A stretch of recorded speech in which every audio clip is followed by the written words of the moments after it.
My name is Vern Thiessen, and I'm a playwright, and I'm the author of the adaptation of Human Bondage by Somerset and Maugham. Well, I've always loved the novel, and a lot of people have real big contacts with the novel, a big connection with the novel. They really feel passionate about it. And my introduction to it was the famous 1930s film with Bette Davis, who made her a star, playing Mildred. And I loved that old black and white movie, and I thought, oh, I should really read the novel again.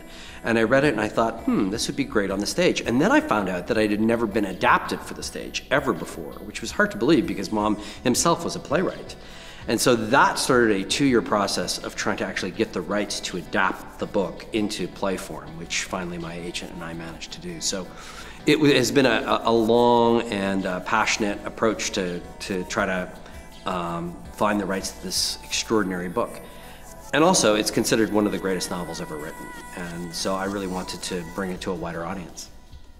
Human Bondage is massive. It's like a 500-page, 600-page novel, and you can't adapt the whole book. You have to pick and choose. And so I had to really go in and think about the stuff that I wanted to talk about, the things that were of interest to me in the novel, and to start to bring those out.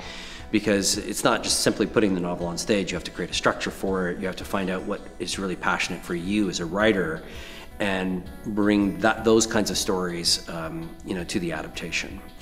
It's about a medical student in Victorian England at the late 1890s, and he falls in love with a tea shop waitress working at a tea shop, and this sets off a love affair that goes on for years that is incredibly ill-fated. But what I really like to tell people about the novel when they ask me what's it about or what's the stage adaptation about, I always say to them, have you ever been in a relationship that's gone bad? Have you ever had a love affair that just didn't work out?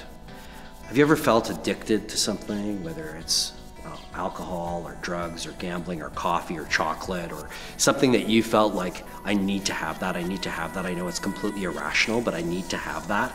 That's what drives this book and drives the adaptation. It's the idea that we are slaves to something in our lives. We're all slaves to something in our lives, and we're looking our entire life to get away from whatever it is that we're enslaved to, that we're in bondage to.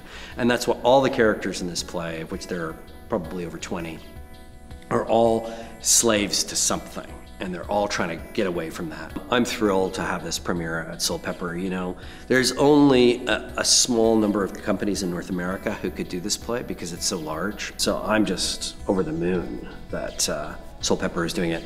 And the characters are just so well drawn and so captivating, and it's such a funny and moving and touching book that there's just so much great stuff in it. Like any great novel, anybody will find something to chew on in that book.